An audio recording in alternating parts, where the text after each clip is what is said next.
Já fazem mais de 3 anos que a streak de vitórias de Undertaker na WrestleMania foi quebrada por Brock Lesnar. E até hoje muitos fãs ainda não engolem que Brock Lesnar foi o escolhido para ter esse feito. Alguns acreditam que haveriam opções melhores para fazer isso com o Deadman. E é exatamente por isso que eu já trago para vocês 5 superstars que poderiam ter quebrado a streak de Undertaker. Começando a lista com Kane. O Kane é simplesmente irmão do Undertaker e já enfrentou o Deadman outras 2 vezes na WrestleMania, fora rivalidades que eles tiveram fora da WrestleMania. Sempre rivalidades marcantes, inclusive a chegada de Kane na WWE já foi atacando o Undertaker. Eles também têm uma história juntos como tags, onde eles foram os irmãos da destruição e já ganharam o título juntos. O Kane tem um personagem meio que semelhante ao do Undertaker, já que é um personagem escuro, um demônio, então ele talvez combinaria melhor vencendo o Undertaker, até porque ele já tinha perdido 2 vezes, então um terceiro combate talvez fizesse com que ele seria um cara assim ideal acabar com isso, até pela história que ele tem com o Undertaker, pela conexão que ele tem com o Undertaker, pelo estilo que ele tem igual ao Undertaker, por os dois serem irmãos, então meio que teria muito mais sentido. Alguns dizem inclusive que poderia ser o último combate da carreira do Undertaker, se aposentando, perdendo pro Kane, e quem sabe até mesmo o Kane aposentando junto com ele. Existe um defeito nisso tudo, porque assim, o Kane não é o mesmo do passado. O Kane simplesmente já tinha meio que perdido vários combates, perdido um pouco da credibilidade dele com o passar dos anos. Então eu não sei se ele era um cara com credibilidade suficiente para vencer o Undertaker. Isso talvez daria certo em 2008, 2009 até 2010, mas não sei, depois de 2012 pra frente eu não consigo mais enxergar isso como algo tão interessante assim, mas é alguém que eu coloco aqui na lista também. O próximo que eu coloco na lista aqui é o nosso querido NXT, o Shawn Michaels, né?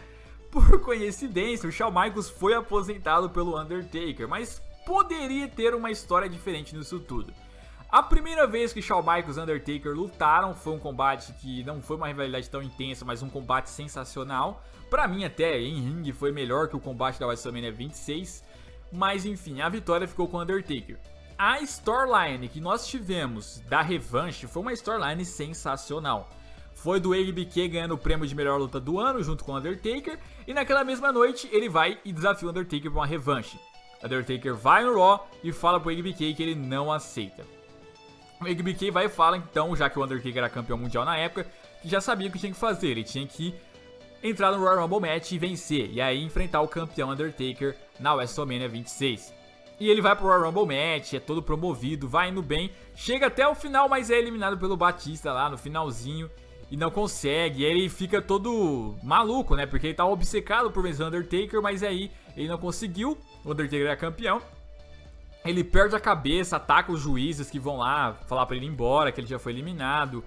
E aí então o Triple H na época, que era parceiro dele de DX, eles eram até campeões inclusive, vai falar pra ele ali consertar a cabeça dele, que não é o fim do mundo.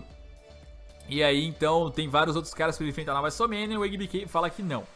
Seguindo tudo isso, o HBK vai e tem um combate inclusive junto com o Triple H, combate de tags contra o Miz e Big Show. Eles acabam perdendo por culpa do HBK, que perde a cabeça de novo e fala inclusive que a carreira dele acabou, não aguenta mais, tudo aquilo que o Undertaker tava na cabeça dele. E aí beleza, ele volta no Elimination Chamber daquele ano de 2010 e ataca o Undertaker, que tava defendendo o título, e faz o Undertaker perder o cinturão pro Chris Jericho. Bom, e com isso ele vai falar pro Undertaker se o Undertaker quer uma revanche pros dois lutarem na WrestleMania. E já que eu expliquei já a história, o Undertaker vai e vence ele em um combate muito interessante, com um final muito emocionante. E assim, por conta dessa storyline ser tão bonita, mesmo, tipo assim, o Undertaker foi e encerrou a carreira do HBK. Se o desfecho fosse diferente, se fosse o HBK conseguindo depois de tudo vencer o Undertaker mesmo assim, depois de todo esse esforço, eu não acharia ruim, eu acharia bonito, porque a storyline foi muito boa. Foi boa tanto para encerrar a carreira do HBK, como também teria sido boa se fosse pro HBK acabar com a streak do Undertaker. Eu acho que de todas as storylines que tivemos do Undertaker na WrestleMania, essa foi a mais da hora, a mais bonita, a mais interessante de todas.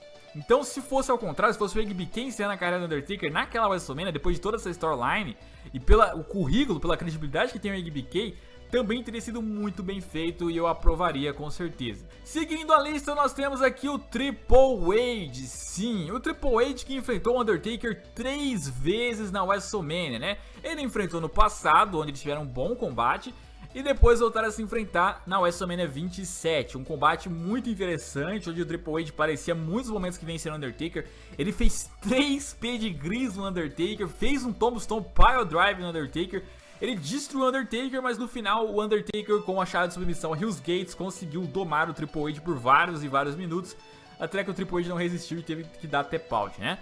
O Undertaker estava tão morto que não conseguiu nem comemorar naquela WrestleMania. Bom, eu acho que era uma opção boa também para vencer o Undertaker, porque é um nome muito credível, a storyline também faria sentido dele tentando se vingar ali do ABK, a forma como ele destruiu o Undertaker também foi muito interessante, foi até mais destrutivo do que o Brock Lesnar, porque o Brock Lesnar fez 3 F5 para vencer o Undertaker, o Triple H fez 3 pedigrees e ia talvez encerrar com um Tombstone ali, imagina que louco, utilizando o próprio golpe do Undertaker finalmente, e poderia ter feito essa função, se vingando do ABK e tal, além do fato de já se enfrentaram outras vezes ali, a história que eles tiveram aquele combate na WrestleMania 28 dentro do Hell in a Cell, que pra muitos foi a maior Hell in a Cell da história, muito emocionante, o ABK como juiz e teria sido bem vendido, o ABK aquela hora que dá o super kick no Undertaker, o Sweet Chin Music, seguido do pedigree do Triple H, poderia encerrar lá, o público provavelmente iria aplaudir, iria achar de boa, porque teria sido bem construído, bem vendido, não seria forçado.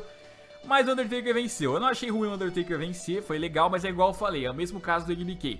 Se tivesse sido ao contrário, se o Triple H tivesse vencido, depende do resultado, acho que o público estaria aceitando pela storyline que foi, pelo que foi dentro do ringue, o público não ligaria de encerrar naquele momento, né? Além de que mesmo que o Undertaker tivesse vencido o Triple H, eu acho que naquela WrestleMania 28 era o ideal pro Undertaker aposentar. Porque o slogan era o quê? End of Era, o fim da era. Aí pararia ali o Triple H, poderia parar o Undertaker, poderia parar o ABK e acabar lá, o legado lá. Acabar 20-0. Ou o Undertaker perder lá e parar também, fim de uma era. Ele vai perto da streak bem no slogan fim de uma era. Ou seja, acabou a streak, acabou uma era. Teria sentido, mas infelizmente a WWE não optou por isso. Pra falar a verdade, alguns dizem que o Triple H que não aceitou, né? O próximo da lista eu coloco o Bray Wyatt. Mas assim, o Bray Wyatt até 2015 ali. O Bray Wyatt atual eu não acho que poderia fazer isso. Eu acho que não tem credibilidade pra isso. Mas uma espécie de construção do Bray Wyatt ele estava sendo feita, onde ele seria o cara a substituir a função do Undertaker. Lembrando, ele não é pra ser o novo Undertaker, ele é pra ser o novo cara assustador. Ou seja, ele tem o estilo próprio dele de fazer isso, né? Então, ele estava sendo construído pra isso, estava vencendo uma sequência de vitórias ali, estava fazendo algumas indiretas pra alguém, e esse alguém era o Undertaker, né? Ele iria rivalizar com o Undertaker que estava já com a streak quebrada. Assim, vamos supor que a streak do Undertaker não tivesse quebrada, ele já tava velho, ele precisava passar o legado pra alguém. É por isso que eu acho que o Bray Wyatt seria uma opção boa. Pode até ser outro cara, além do Bray Wyatt, que fosse assustador ali. Sei lá, se tivesse um Braun Strowman na época, poderia ser também. Mas o motivo de eu achar que o Bray Wyatt poderia ser uma opção boa é que aí o Undertaker perderia a streak pra alguém mais novo que ele. E alguém que tinha um estilo assombrado. Não igual dele, um estilo próprio assombrado, mas pra substituir a função do Undertaker na empresa. Quem sabe até construir uma streak no lugar do Undertaker. E aí poderia ser isso, o Bray Wyatt ali vencendo o Undertaker seguindo o rumo dele. Eu falo Bray Wyatt porque é a única opção hoje que eu vejo de assustador que poderia fazer isso. Mas se tivesse outro nome, por exemplo, o Braun Strowman atual, se tivesse na época, poderia ser ele também, pegando a função que o Undertaker fazia. Então é por essa razão que eu acho que também seria uma boa opção. O Undertaker perder na streak apenas para passar o legado para alguém mais novo que ele, né? E para encerrar a lista, eu coloco aqui John Cena. Sim, o John Cena. Assim, falta de credibilidade pro John Cena fazer isso, não tem. Não tem falta de credibilidade, porque o cara hoje, você gostando dele ou não, é um dos principais nomes da história da empresa, 16 vezes campeão mundial, pelo menos isso no dia que eu gravo. E o que eu acharia interessante dos dois é que os dois nunca se enfrentaram assim de forma... desde que o John Cena virou um top guy lá do Raw, o Undertaker do SmackDown, eles nunca chegaram a se enfrentar. O Undertaker enfrentou vários e vários nomes importantes na WrestleMania, mas não chegou a enfrentar o John Cena, sempre separavam os dois, né, dos conflitos. E seria interessante porque seria meio que ali o reencontro deles. Pra quem não sabe, no primeiro dia que o John Cena esteve na WWE, ele foi cumprimentado pelo Undertaker, que deu boa sorte pra ele, boas-vindas pra empresa. Imagina que legal, os dois finalmente terem um confronto entre si, que sempre foi evitado. O John Cena acabando com a streak dele, no evento principal e se cumprimentando depois de novo. Tipo, novamente, no primeiro dia do John Cena na WWE, ele foi cumprimentado pelo Undertaker. No último dia do Undertaker na WWE, ele poderia ser cumprimentado pelo John Cena, retribuindo, né? Porque pra mim, acabava a streak do Undertaker e ele aposentava. Poderia ser dessa forma, o Undertaker já velho, sem todo aquele pique. O John Cena vem. Poderia ser um combate até parecido com o que o Undertaker teve com o Roba, onde ele toma vários finalizadores do John Cena, vai resistindo até que no último ele não consegue. Aí o John Cena vai, levanta ele, cumprimenta e encerra a carreira do Undertaker assim, faz toda aquela despedida que ele fez, mas o adversário fosse o John Cena e a streak ainda não tivesse sido quebrado. Eu acho que seria assim, um momento muito interessante, muito ideal, ia ficar marcado na história com certeza. Pra mim é uma opção boa, não sei vocês, mas comentem de vocês também aí. E foi esse o vídeo de hoje, eu espero que vocês tenham gostado. Não se esqueçam de me seguir no Twitter e também no Facebook, de curtir a página do Facebook e também entrar no grupo. Um abraço, até a próxima e fui!